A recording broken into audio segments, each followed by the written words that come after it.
One, trust your gut. Be grateful.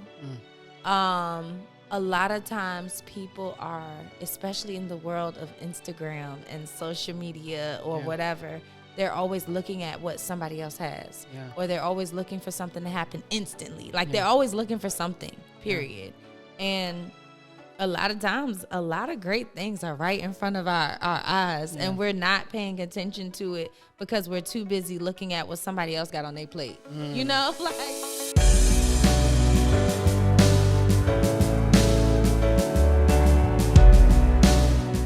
Yes, sir. We are back like we never left. Welcome to another episode of High Vibrations Only, the place where we're all about inspiration, motivation, and elevation. We want to make you feel good, make you feel like you could take on the world, because guess what, baby? You could take on the world. I am so excited because today's guest, she is poised to leave an indelible mark in the sands of time. She is changing the game. She is charting a new course in the world of entertainment as the founder and the CEO of Unskrypted TV, a place where you can shop Black TV. I am so excited to welcome to the show fellow HU alum, fellow Nigerian, Folasadé Ogunmokun. Welcome to the show. Hey. Come on, those words. I was like, oh, yes. I need you every time. Introduce me all the time. I try.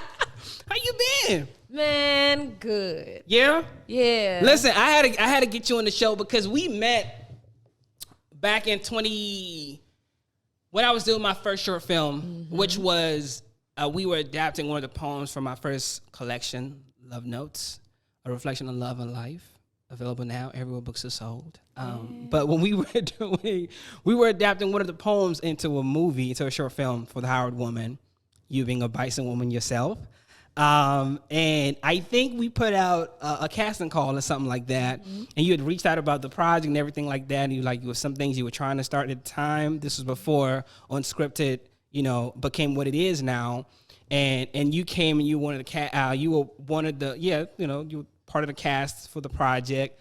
And ever since then, and then when we were doing season 2 of Love, Lessons, and Lessons, that right around that time, Unskrypted was actually getting off the ground, and you guys hosted us for season 2, which is actually still airing on the platform right now. I think I saw that the other day.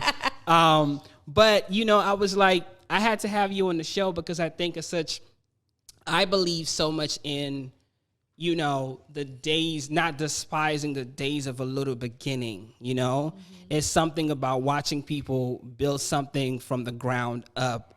I love those types of stories. And whenever I have an opportunity to promote, to shine a spotlight on people like yourself who's doing that, it's always something that, I'm passionate about. So I wanted you to come on the show and just to talk, about what your journey has been thus far, all the amazing stuff that's happened. So yeah, man. So talk to us about, because I was saying to myself, how did the whole journey of Unskrypted come up? How did that happen? Yeah. Okay. It goes all the way back to 2012. Yeah. So I was working in news, and a lot was happening with Trayvon Martin. Yeah.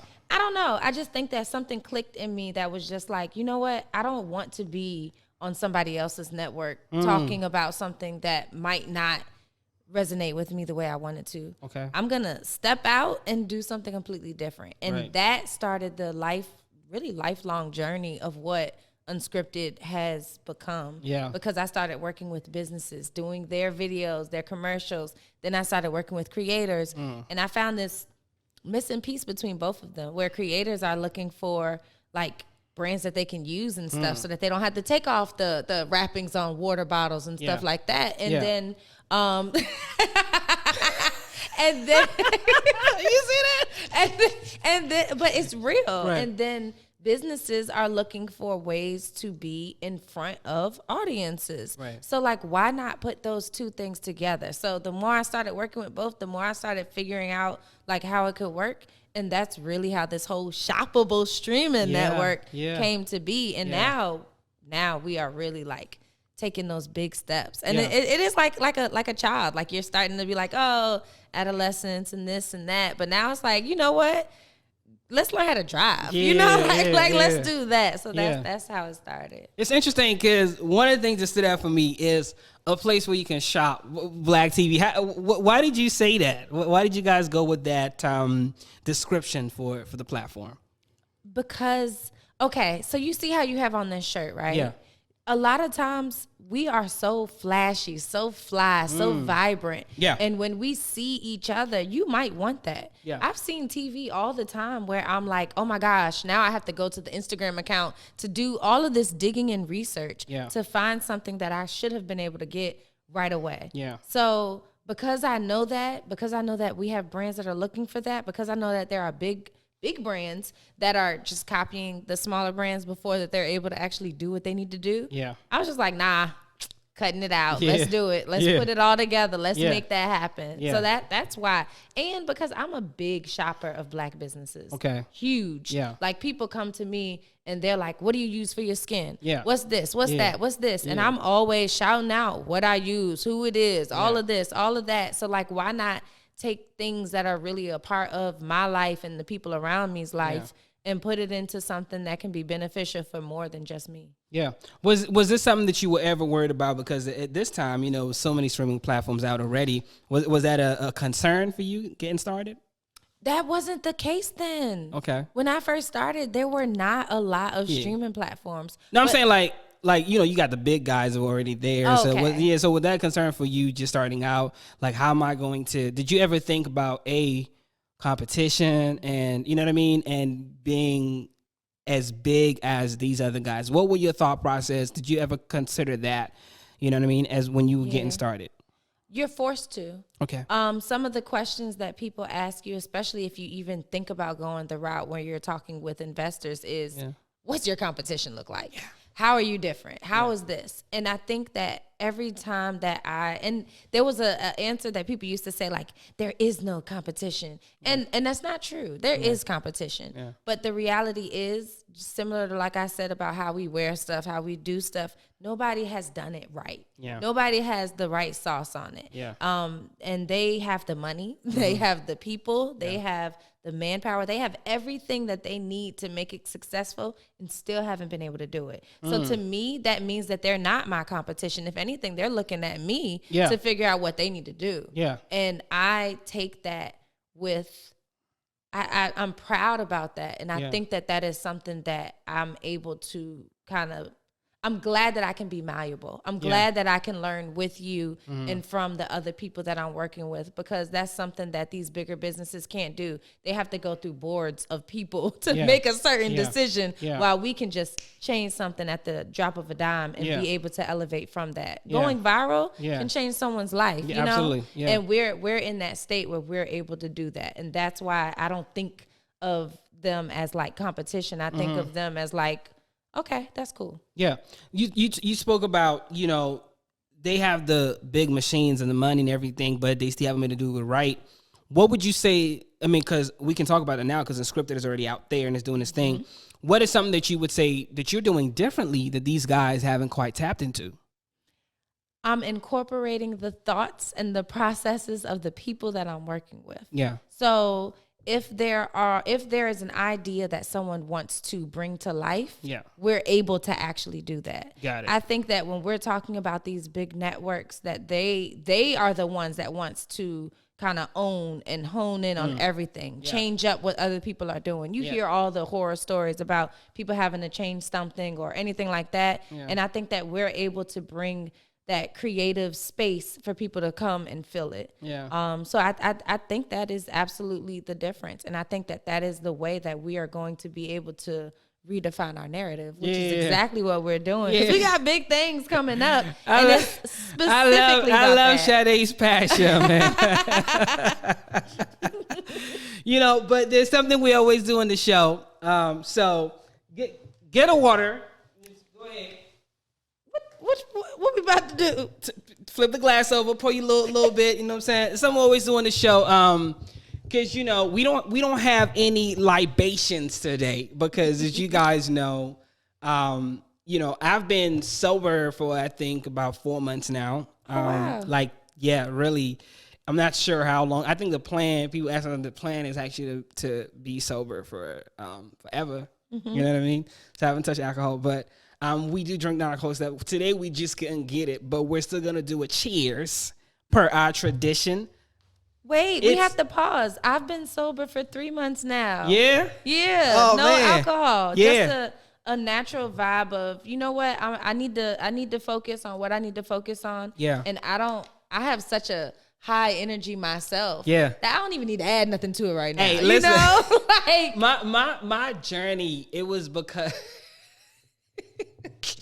I feel like people know, like I've told the story so many times. And one of the things I always say is that it was best for me because I have extremes. Like I'm either like hella lit or I'm sober. You know what I mean?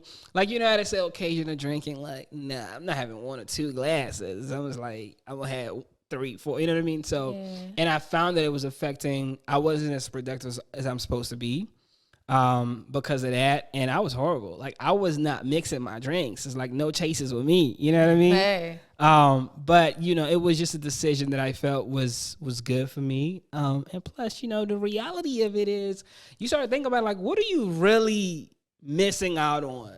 You know what I mean? Like, it's not like there's some kind of nutrients or whatever it is that you would miss out on if you don't drink alcohol. You know what I mean? Yeah. So, but it's been a journey, and about 4 months now, maybe more than that. I think it was like in June that I started. June, I think maybe it was sometime around that. Yeah. Either way, but this is a cheers. We always do this at the start of the show.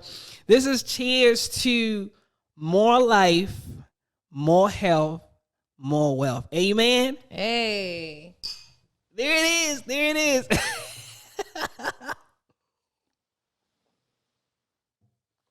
Indeed. I'm so curious, right? Mm-hmm. Walk us through right quick trying to get a streaming platform off the ground. Like, if you can give us like quick steps and how you went about it. So you had this concept. What was the first thing you did? Like, the first person you called, that sort of thing. Oh, great question. The first thing that I did, this was like back in 2012, was I connected with a like mind, and her name is Agnes. Yeah. Shout out to Agnes. Yeah. And we sat down and we just drafted out. We did a brain dump. We brain dumped everything that possibly could come to our mind, and that was when we created like this name. Like, oh my goodness. And that was the first thing. Yeah. And then the next thing was figuring out what it was that we actually wanted to do. Yeah. So her focus was like music, and my focus was like media and news, and then going into that. From there, really finding what aligns with what went with it. So a lot of this is definitely drafting. And I'm going to say like every 3 years, I found new people to kind of adapt what I had going on. And it was always like this deep hashing, throwing stuff away, putting stuff together, all of that. So we did that a couple of different times where we had to like rediscover who our audience was, like what it should look like, all of that. Then it was reaching out to people. So like once I had this idea and once it was drafted out with how I wanted to do, it was reaching out to people and seeing how we could work together. Because I don't like to work alone. I like to figure out things and work with people. And then it was really just getting into it. Like you got to get your muscles moving. So it's setting up the cameras. Yeah. It's figuring out what lighting works for you. It's figuring out who can work with you, where you're at. Because I moved all over the place. So then it's just like finding the groove of things and then just going from there. I think. Yeah. And I know that I made you said make it simple. Yeah. But simply that's really what it was. Just getting that brain dump, figuring out the name of the brand, who we're focusing on, and then moving more into how we're actually going to do the content and figure out how to grow from there. You were saying, correct me if I'm wrong, I think you had mentioned that when you started out funding, you self-funded for a little bit. Like, and I want you to speak to that because I think a lot of times we let the lack of funding stop us from going after something. You know what I mean? And the reality is sometimes you got to walk alone for a little bit before a team comes on board, you know? And speak to that. And because I know it was tough for you. And just even the story of you coming from working your 9 to 5 at the time, because by the time it launched, you were saying you no longer at your 9 to 5. And what was that? Was that like a discouraging? Because I would think if I was getting ready to launch something new like that I know would need funding, at least I would have to invest in it myself for a little bit. And now I just lost my job, or I'm no longer where I used to work at. Like that, to me, I think that must have been kind of discouraging. How did you navigate that period for you?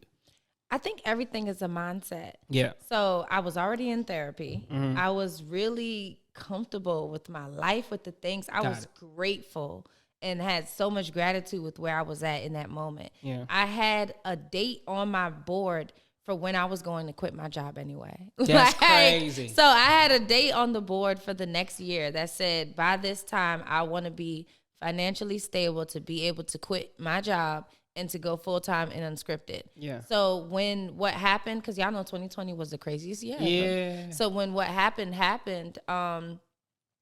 I just had to reframe my brain as that was a blessing and that was what was supposed to happen. Yeah. And that I made a plan on my own, but you know, God laughs at your plans. Yeah. So I wasn't discouraged. I did have moments where it was like, oh my gosh, what am I gonna do? I have a whole kid. Yeah. I have this nice place. You know, like all the things started piling up. But once you like re-trigger how you're thinking about it, I think you're able to go into it. And I was really excited about the opportunity of having my time go full time into Unscripted. Yeah. That's all that I thought about. Yeah. Yeah. So no, it was actually it was a fun, you know how excited I was by that time. That was like a month and a half into me being let go. Wow, that's crazy. Yeah. So I was just like, let's go. Let's do it. We about to change the world. And things happen the way that they happen. Yeah. But I've learned and I've grown so much. Oh my God. You're better than me, man. Let me tell you. I feel everything deeply. You know what I mean? And when your birthday? 4/20. Oh, so wait, that's an Aries? I'm an Aries, but I'm also on the cusp. Aries and Taurus. You know what I mean? I dip into both. But you know, I feel everything deeply, and it's almost like it's hard sometimes to get myself. I'm better now, but it's like it's hard to get myself out of being depressed about something, you know, whatever the case might be. And it's just interesting just seeing how you were excited and your passion during that time, because it just made me wonder, like, what is when you think about your process of dealing with a hard time? You know, I think everybody's process is different, but something that you found that has worked for you, you know, and just like maintaining your peace and your sanity and making sure that you stay centered. What are those practical, if you will, steps that you take? Because you mentioned therapy, but you know, what else do you do? So great question. And this is one of my things.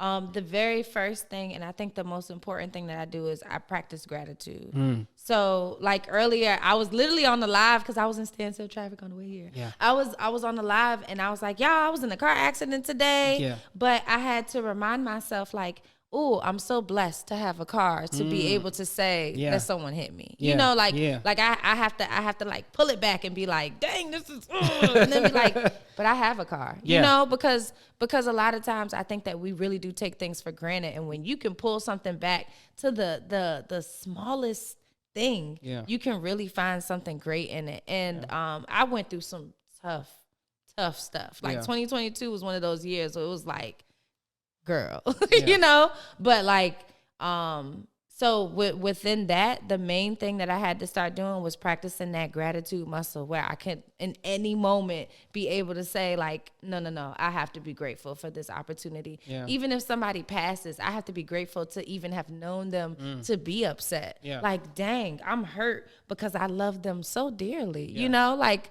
that's not a loss. That is a lesson. Yeah. Or that is something that I just have to navigate through because I had something so great, and now I have to figure out a way to operate without that thing being so physical. So that I think that's it. That's my main thing. Yeah. I do other things, like I try and get back in the gym. Yeah. The gym is a big thing when I am ready to be whatever. Okay. And then being around certain people. But music, like right now I'm playing this song. Who's on your playlist? You segue. Who's on your playlist right now? This song by what is it called? Surfaces. Sunday Best. Feeling good. Okay. All right. That song is like one of the songs that it'll keep playing in my mind so that I can just kind of like reboot my energy. And they're literally saying like sometimes your day is down, but like, you can make it through this. Like this is nothing. And I think those types of things really help me. And I have a lot of songs like that are on my playlist. Who else on your playlist?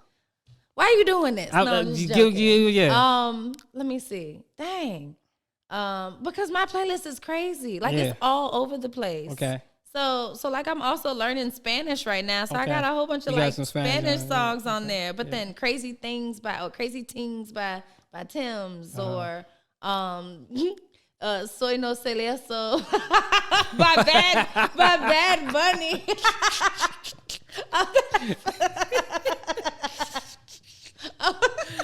Oh man. No, my playlist is definitely all over the place. Right. So that's why Sunday Best Surfaces is like my thing right now. Yeah.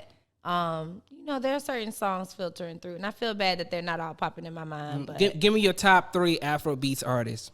My top, maybe top 5. Okay, top five. Mm-hmm. I definitely, in no particular order, because I can't do that. But I love Burna. Okay. I love Davido or Davido. Yeah. I'm really big on Rema right now. Okay, that's what's up. What's up. Yeah. I feel a lot of people leave him out the mix, but he's really moving. No. He's and it's not just Calm Down. Like he's got a lot of other songs, y'all. Yeah. Absolutely. Mm-hmm. And then Are Con Lego. Oh, might as well, man. Yeah. Pick up is my favorite song. You had that song. That was I don't know if that was his breakout song, but that was me discovering him. He had this song called Pick Up, and essentially he was praying to God. Like, you know what I'm saying? He was like, I've been going to weddings, like when my boo gonna show up. Yeah. You know what I mean? Now he has a beautiful story with a lovely wife who can also sing her butt off and a beautiful baby. So look, God answers prayers. Yeah. But that was 4. Mm-hmm. I don't know. I like a lot of songs. I like CK. Okay. I like who did not? I love Wizkid. Yeah. Like I love Tim's. Like it's crazy you said CK though. Why? Because I feel this. I was just saying to BC, like when we talk about Afrobeats, a lot of people just go to the usual suspects. I'm like, yo, y'all missing out. It's a plethora of like artists, man. Shocking. Well, see, you're hip to him too. Olamide, yeah. Look. No. You don't get. I mean, and then I'm even. I'm even listening to Amapiano. Yeah, and then I know that's big. It was the Ethiopian New Year the other day, and I was trying to learn. Like I'm big on culture. I'm trying to learn everything. I love it. I'm glad that you have such an expansive, if you will, when it comes to Afrobeats, because I be trying to tell them like, yo, it's a bunch of other people that y'all not hip to, bro. That's like also really good, But I brought up the whole playlist up because you segue into like songs that you listen to and different things like that. But talk to us about some of like what you guys have coming up, because I be peeping some stuff. And I got a lot of new stuff in development. What are some of the shows that you're really excited about for Unscripted TV? Well, actually, one of the shows that I am excited about, it goes similar with what you're talking about with music. Mm-hmm. One of the things that's happening now is that music videos are back. Yeah. And what are we missing? We're missing the shows that actually show those videos and do the countdowns and all that stuff. Yeah. So actually, right now, we are bringing that back, and we're going to have fun with that. Okay. And we also want to put the DMV music videos on the map, because I know a lot of people making music videos with that too. So like that's definitely one of them. But the show that I am so excited about is called The Bag. Oh, man. And The Bag is essentially like the shopping show of Unscripted. Okay. It's literally like a show where every episode is about a different bag. So that's why we're looking for bag designers. Yeah. So like if you have a book bag, a travel bag, like any type of bag that you have, the show will be geared towards a trip. or geared towards, oh, we have a baby, we're going like a diaper bag. You know, like the show would be specifically geared towards those bags and us putting all of the dope brands that go with that bags into it. Yeah. And I don't want it to be where it's like people selling like QVC. Yeah. Because we are going to be selling and we do want people to actually purchase it. But I want it to be conversational like this. Yeah. Because the easiest way for me to buy something is through word of mouth. So if you're able to talk about something that you really love or you really like and you're talking about it to a point where I'm like, that feels like I need that too. Or let me ask questions because this is going to be a live show. Yeah. So you'll be in the chat able to really ask questions and talk with the host and find out more about the things like that. Is the bag is dope. The host, oh my gosh, DC, DMV, all of y'all are going to be so excited when this host lineup comes out. Okay. Because like this is essentially people are coming into this show, this idea that was once in my mind, and they are making it a reality by bringing their full, whole, dope selves into this show to make sure that it operates the way that it's supposed to. That's dope. Yeah. That's dope. Yeah. So you know, it's we're right around homecoming season, and you are a fellow Bison. Mm-hmm. And what year did you? 2011. Okay. All right. I want you to spespeak to. Did you stay on campus or? I did. Okay, cool. Oh yeah. So I was, wait a minute. That's good. Because BC did not stay on campus like me. He did not. So like I always feel like it's a different experience. It is. So I want you to. Did you? Okay. We always talk about how great our HBCUs are. Don't have me. And they are great. They are great. They're wonderful. Where we going with But this? one of the things I always say is, at the same time, we got to be honest with ourselves to say it's work that needs to be done, right? Mm-hmm. And every time I set up that question, the reason why I do that is not to knock HBCUs. Would never do that.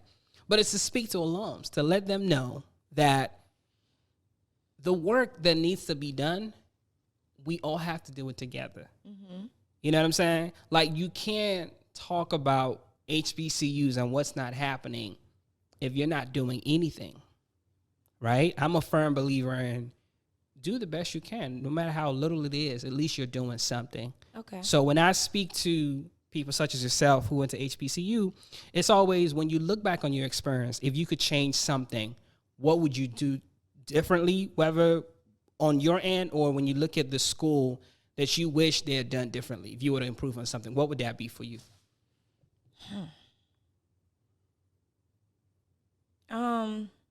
The school. So not my experience. Your experience. It could be both. You know what I mean? Well, with my experience, I do think that I worked a lot and I never really noticed it. Okay. But I always had a job when I was in school. So I never did spring break, ever. Yeah. I never did spring break.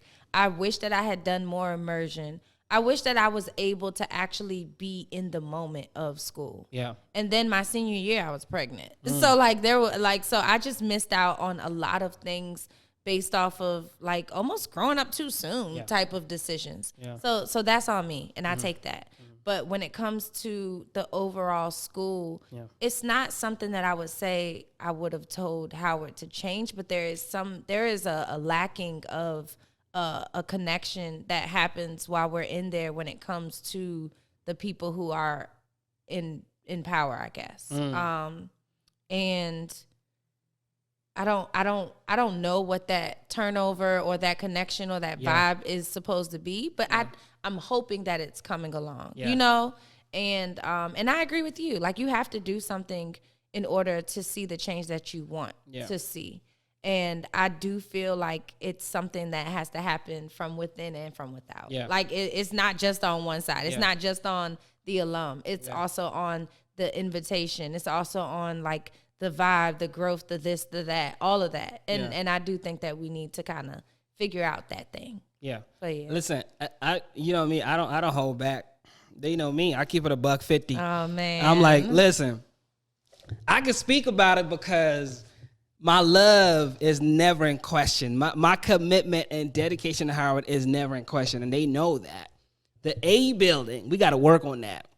I don't know how it is now, but back my A building, I had a bad experience at the A building, but it was almost one of those. It was like you came in with your paperwork today. Mm-hmm. Let's say I met you, I handed it to you today.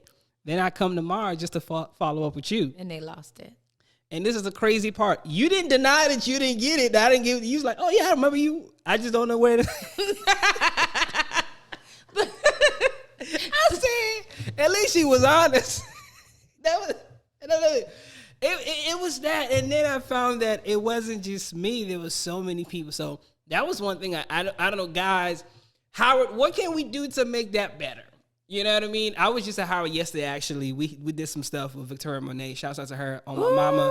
Yeah, that was big, you know. But, you know, I'm going to be back because I'm going to be doing homecoming. We're doing some stuff as well. What can we do, guys? Let's talk about it. Let's have a family meeting. How can we make the A building and Howard better? You know what I mean? And I'm big on supporting like a lot of the Howard groups and donating to them and different things like that. So it's always a joy to give back. So, but I'm really serious about that because one of my fears, and I was saying this in a previous episode, was when we were in school, it was a whole thing with finance and all of that. And they were saying, my professor she was like, you don't want a situation where you graduate and you come back and find that your beloved Howard is no longer here. I'm like, damn. Imagine not being able to come back to homecoming because the school is no longer in existence. But that is the reality of a lot of HBCUs. So this is something, guys, we got to think about. I'm very passionate about it. So it's not just, yes, it's great. It made us who we are. But, you know, I always believe there's room for improvement. You know what I mean? So, but I wanted to touch on that and what your Howard experience was. It was something you said about being a Howard made you more prouder of your Nigerian roots or something along those lines. Speak to that. Because I think that is so key. Yeah, okay. I mean, growing up, I'm Nigerian American. Yeah. My father's from Nigeria. My mother is from here. Yeah. Your mom's, that's crazy. Yeah. Your mom's, because Pops is Nigerian. Mom's is African American, what it is? Yeah. That's interesting. I don't think I've ever met a Nigerian like that. I actually have friends that have the same exact makeup. Oh, that's crazy. One of these friends who also was a part of Unscripted is named Folasadé. And her mom is American and her dad is Nigerian. Do I know her? You might, because she was she was doing Unscripted Conversations. She was? Yeah. What's her last name? Pine. Probably not.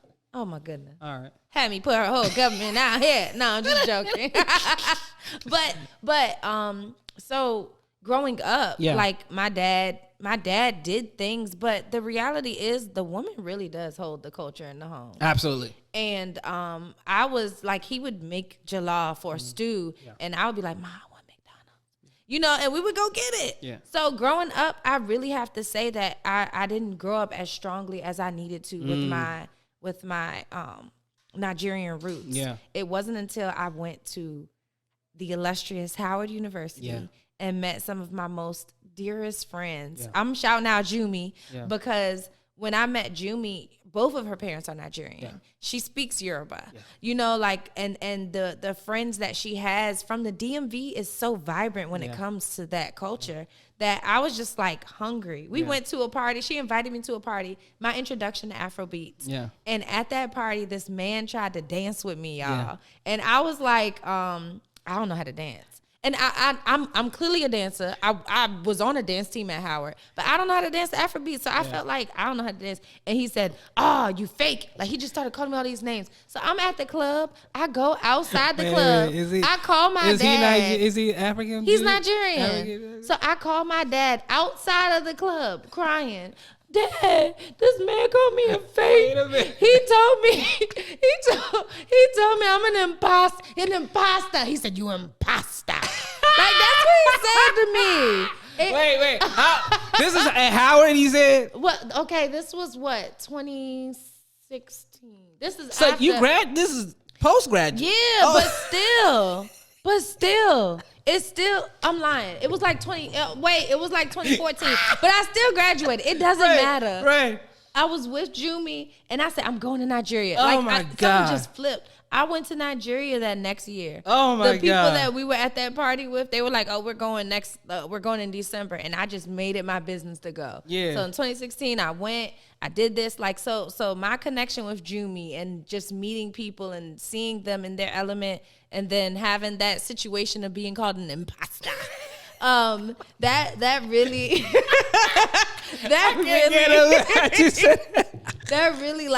set my whole thing going for me to go to Nigeria and have the time of my life. Like, that trip was so dope. I was so connected. I will be back. I'm learning Yoruba. You know, like there's so much. I'm still figuring out how to eat certain foods, and I don't lie. Like, I don't know nothing, and people know it. But my people love me, okay? So we figured this thing out. But yeah. Oh my God, that is such a good. Oh God, I think you're probably the first person I met that had that kind of makeup.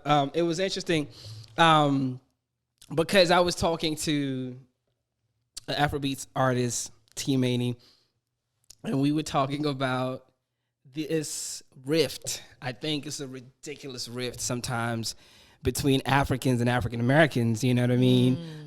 Where, like, you know, one party feels like they're better than the other party and vice versa and different things like that. And, you know, we went a lot in depth into, like, you know, the root cause of that, where they came from and that sort of thing. You know, when you look back on that, what is something that you can say to that, being that this is actually your makeup? You know what I'm saying? Like, when you see that, speak to that in the culture, and really, you know, just your thoughts on that. I think that we're disconnected. And this whole, like, I'm big on the diaspora. Yeah. You'll hear me talk about it a lot. I work with people that do multiple things around it. But this whole diaspora and the way that our brains have been wired to think has put us in silos and made us separate ourselves. Yeah. But the reality is we are way more alike than we're not. And until that we're able to see that and adopt that on our own, we'll continue to keep putting ourselves in these different groups and hurting each other. But that's not something that I'm going to want to do. And that's why I was always so big on making these moves and doing what I'm doing, is because I feel like we are only going to be strong if we figure out how to work together. And the more that we keep separating that, the further we're going to get. And to be honest with you, we're in a horrible, horrible situation right now. When we're talking about, like, back in the day, the Black community was way closer in the wage gap than we are now. Like, now we're so far behind that it's, like, ridiculous. So us being worried about being African or being African American or not wanting to be called African American or being a traditional Black, whatever. Like, I don't care what traditional Black. All these, there's so many like different terminologies that people are like what they will and what they won't use and all this stuff. And I'm just like, look, you look like me. We got the same chemical makeup somehow. Like, I think down the line you might be from Africa. You know what I'm saying? So like, let's figure that out. Like, you know, and that's so key, man, because first of all, you know what I mean? I just say what I say on the show. Like, they know me on the show. I just keep it a buck. I went to see my mom, and I said, Mom, you know what? We're not looking for recruits in Africa. We're not looking for recruits. Whether or not you want to claim your African ancestry, nobody cares. That's just my take on it. You know what I mean? It's not like you're doing us a favor, you know, if you are going back and connecting with your roots or whatever the case. You're not doing us a favor at the end of the day. So for me, I've always felt like we're good, right? So if you want to reconnect as an African American, that's great. Do that for you, but don't do that like you're doing us a favor. We don't, you know what I'm saying? We're there's too many of us in the world. That's number one. I'm just giving $150. That's number one. I'm just at a place in my life where I'm very fierce in like the self-love, like in every aspect of who I am, you know, digging a lot deeper and just understanding the the lies that were told and the ways in which a stereotypic narrative was created and propagated about us as a people. And I am an educated Black African man. I understand where that comes from. I move different. I'm going to check you at the door if you come with ignorance. To me, ignorance is now bliss. It's 2023. Don't come with me to me with some sort of ignorance. Like, I move with that confidence and pride in who I am, to where whether or not you want to claim your African ancestry is not, it don't matter, because we know if the continent didn't go through what it went through, I always say this, like, there's no other continent in the world that's been attacked from both inside and outside. Everybody had a piece of the continent. Everybody benefited from the continent, including good old US of A. I mean, this entire capitalist nation was built on the back of free labor, African slaves and their descendants. Everybody stole from the continent. Now, of course, corruption has kept us even further back than we're supposed to be, but we know the origins of that, right?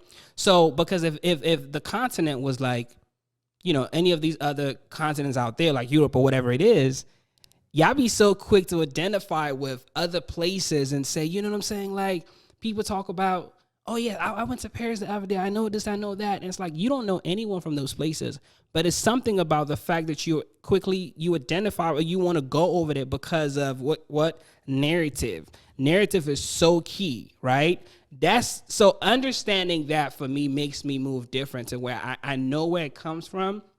So I'm very proud of who I am. So because of that, I'm like, young, like Africans right now, it's crazy what's going on with the culture. We're not looking for recruits. So whatever you want, that's number one. Number two, the other thing to keep in mind is I am not your problem. You know, like your Black brothers and sisters is not your problem. Whether they're African, that's not your problem. What the bigger problem that we're facing or fighting, or we should be focusing on, is white supremacy. That's what the issue is. You know what I mean? I am not your problem at the end of the day. And that's one thing to keep in mind, because the Black race, I always say, is the only race of people that were intentionally and strategically conditioned to hate each other. If you think about it, whether it's in the continent or here it was the house Negro versus the field Negro dichotomy that existed. In the continent, you had, in places like Rwanda, you had the Hutus and the Tutsis, right? If you went down to Nigeria, one of the things they did was, in the north, the colonizers were not as present as they were up north than as they were down south. So if you look at what led to the Civil War, is a lot of that this is why historically every Nigerian president has been from the north. You know what I mean? There's something there about what happened and the division that was created. So if you understand these things, you tend to realize, man, it's so much we could do when we come together, because you're already dealing with a lot. We're fighting a lot. It doesn't make sense to fight each other. A house divided against itself cannot stand, you know, but that's my spiel on it. I just had to get that off my chest. But I agree. We're gonna segue. I'm fascinated by how being a mommy, and doing all this stuff. I always see you post about your baby. You know what I mean? Talk to me about how motherhood changed you, man. Like you love it, and just it's amazing seeing that you're able to do all of these things and maintain that balance. What's that journey been like for you? I guess it's like life, because and I tell him he's 11, so like we have very real conversations, and I'm like, this is the first time that I'm having an 11-year-old. You know, like I'm like, so I don't know what comes with this. I don't know what you about to go through. I don't know how I'm gonna respond every single time. But like, this my first time. You know, like, take it easy on me. like that's really how it goes. But like, I don't know. I think I want to make sure that this life that I have some hand in this world is gonna be well prepared.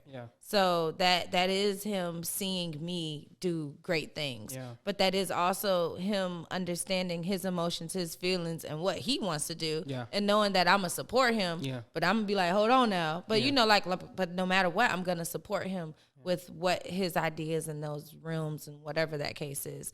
So motherhood it's a journey. It's a beautiful journey, but it's definitely a journey. Like you never stop learning ever. No. Does that change how you move in terms of like what you're looking for when it comes to love and dating and that sort of thing? Or how does that change that dynamic for you? Because it's always an interesting thing. I have a lot of, sisters in my life who, are either single moms. And it's like, it's always an interesting conversation. Like, it's something about that. Someone was saying that you're not looking for it's almost like it changes how you move in terms of dating, because now it's not just you also have to think about this child and this person that you have in your life and the compatibility, because you can be feeling somebody, but is the child feeling them, and vice versa? You know what I mean? How has that been for you? Honestly, that is a big part of it. For a long time I just didn't date at all, because I needed to raise my son, and that would be doing a whole lot. Like I was already doing a lot, but like adding in that whole extra element, that was a lot. So now I'm into the whole dating, because I'm like, all right, look, time's ticking. You want to make any more? Like, I'm trying to set up my thing. You know what I'm saying? But it makes you want to make any more? I like that. Yeah, no, because I mean he's 11. Yeah. So like I don't, and God will, you make a plan and God will change it or whatever. Yeah. But like, I don't want him to get so old and then to have to start over. Cause I'm at the age now, or he's at the age now where I can be like, all right, I'm gonna run out here real quick. I'll be back. All right, Ma, see you later. Love you. Bye. You know, like, then I'm gonna have to start over and be like, oh shoot. I don't want to get too far. Right. I got like a good 3 years. Then it's like, I guess I'm one and done. Like, for real. I'm being real. Right. But it really does change how you operate, because you don't want to be with somebody that your son can't look up to.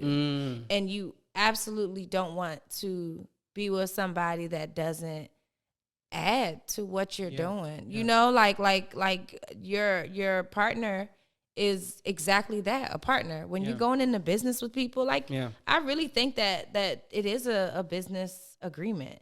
And I want to add in that aspect of love, but I need for all the other things to work out. I need to know that my son is going to be in the best interest as well. I need to know that if they have a child or if they want children, that they believe that I'll be able to do the same for them. You know, like it's chemistry. And the thing that people don't take into thought when it comes to chemistry is that all these things have to come together in order for a reaction to happen. And I don't want explosions all over the place. Like, I actually want something that will come together and work, and that will be that. So it's very intricate, it's delicate, and it's important. And also, on top of all the other many things that I'm doing, it makes it harder. So I'm looking for, someone said, I'm looking for harmony.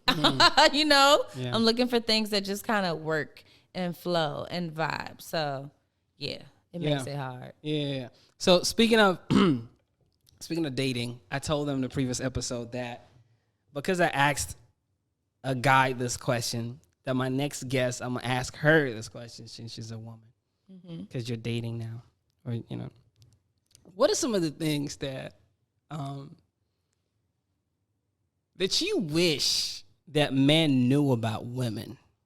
You know what I mean? Because I'm a firm believer in the fact that if you want to know about women, ask women. Yeah. You know what I'm saying? Like, I think we make the mistake as men of going to men to figure out advice, to take advice about a woman, and women do the same thing too. And I'm like, no, if we could talk to each other more, we'll get past a whole lot of that stuff. So what are some of the things that, when it comes to dating, relationship, that sort of thing, that you wish that men just understood about women, period? I need to know what your friend said, what the responses were. But what? No, I'm curious. Don't worry about that. I'm curious. But I think the first thing, and the thing that would come up to my mind the most, is that a woman will show you how she wants to be loved first. And I firmly believe that. Because if I think back in any of my relationships, I'm always doing something that I would love to have done for me, you know? And I think that sometimes men miss that mark, and they start taking it as, oh, this girl loves me, and this is the thing. But a lot of times, they're telling you what they like based off of how they're able to show you love or whatever that is. Got it. So I do think that is one thing. And I also think that just ask is the thing. A lot of times, and I've heard this from guys where they're like, they'll go cheat on their girl and be with somebody else just because they don't want to bring up something that their girl might run from or be afraid of or yada, yada, yada. But the reality is, if you can't have that conversation with your person, then you really don't have a healthy relationship. So why can't you just ask, just be real, just be open, like figure out what that vibe is. And if you don't feel comfortable, then you have to either find a way to know how you can like strengthen that muscle or do something else. Like, you know, like, cause everyone ain't for everyone. Like chemistry is real. And then the last thing, so 3 things. What do you wish guys knew about girls?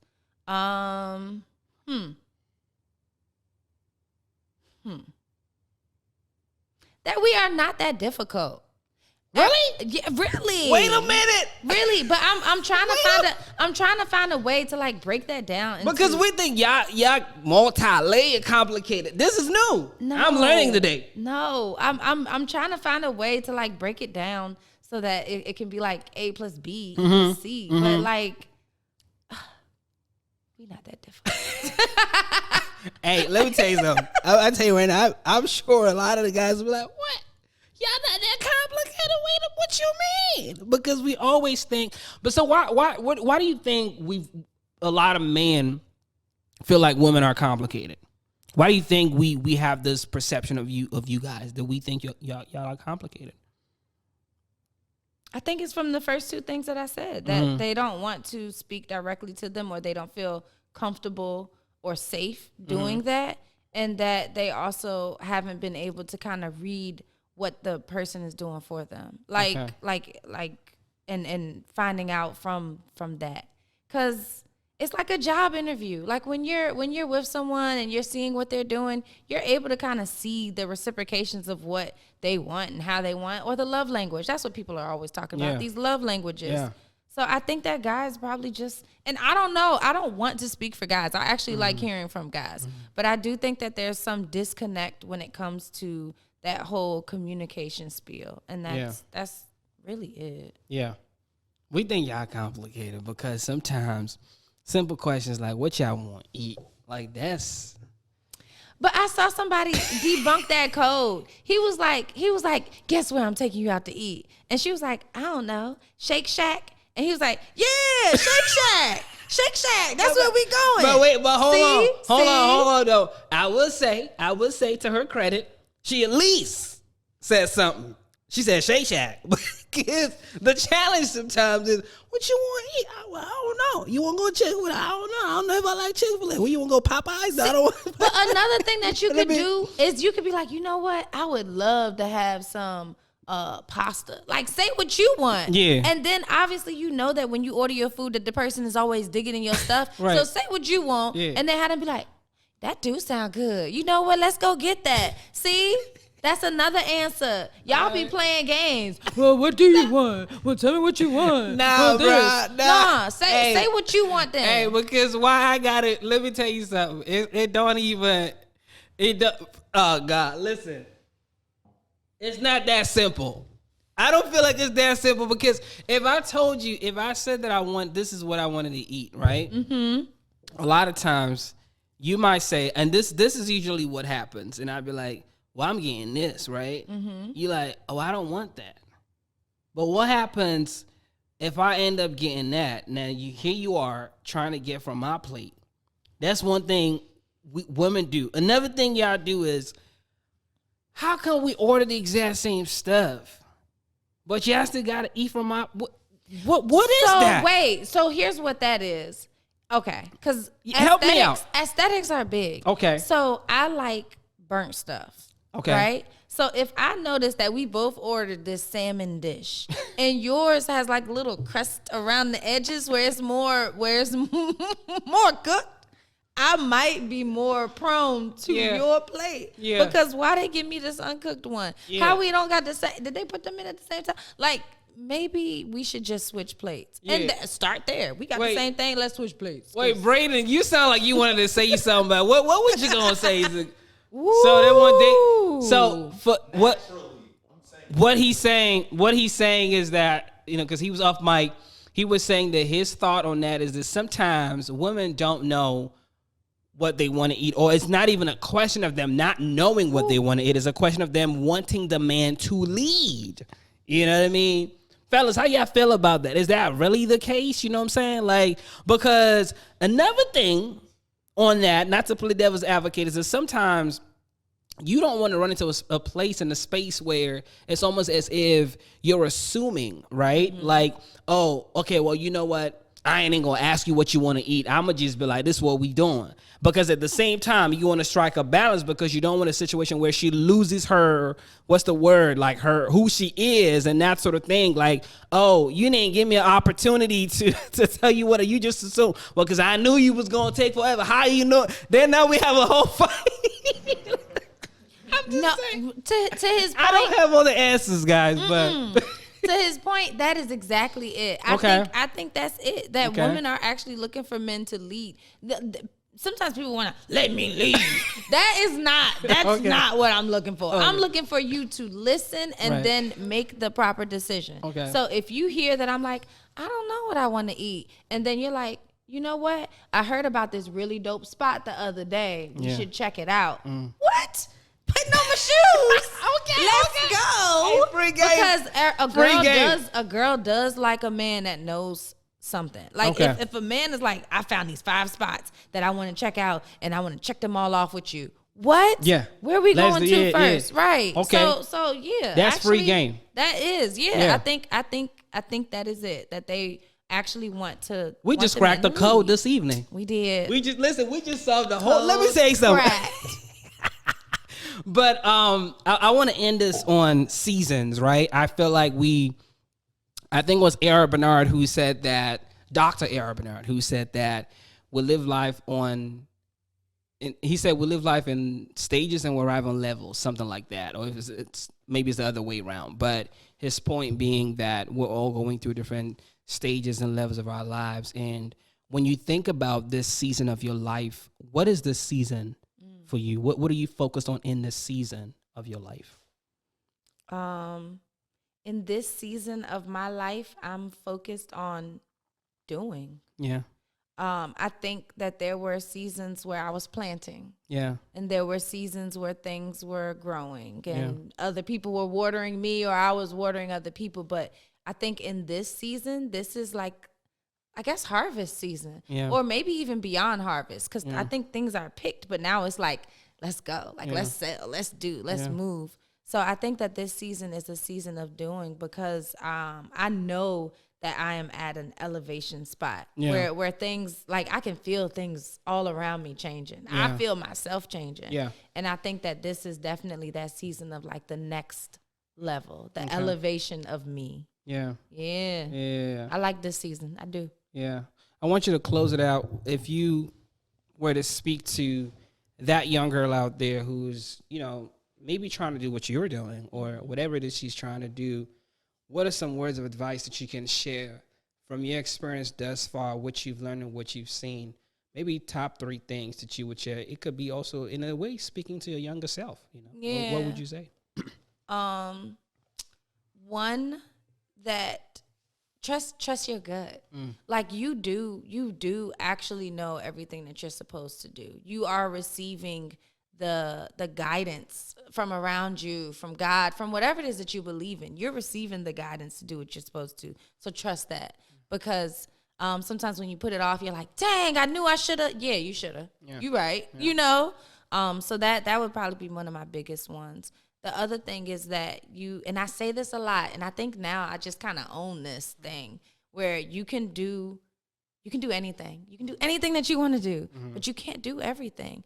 And you do know other people that can do something that you don't have to, you know? So like, stop trying to do everything, because then you're going to be spread so thin when you could focus on that one thing or that something that can like really put you somewhere, and then work with the other person that's doing that something really well, and y'all can do it together, and then just continue that cycle where you're able to do it. Because I mean, that's literally how they built America. Like certain people were able to stick together and do their separate things together. And then the last thing that I would say is be grateful. A lot of times people are, especially in the world of Instagram and social media or whatever, they're always looking at what somebody else has. Or they're always looking for something to happen instantly. Like they're always looking for something, period. And a lot of times, a lot of great things are right in front of our eyes, and we're not paying attention to it because we're too busy looking at what somebody else got on their plate. You know, And I think that this whole season for me, with my gratitude and with all of the things, because I went through a lot of stuff, but by being grateful, I was able to get more stuff. And it was like, dang, I didn't know how I was going to make it out, but I knew I was going to. So I think that being grateful, having gratitude, just being like full and happy and all of that, it's going to get you way further. Because when you focus on the opposite, when you focus on the negative, it's going to come to you way harder. Those are my 3. Oh, man. Listen, thank you so much for coming on the show. Appreciate your time. It's always a good convo with you. We're looking forward to all the things that Unscripted TV is doing and is going to do and has done. So we're excited about the future. And on that note, we want to say thank you once again for tuning in, keeping it tapped in here on High Vibrations Only podcast, where we're all about inspiration, motivation, and elevation. We're going to see you next time. Peace out.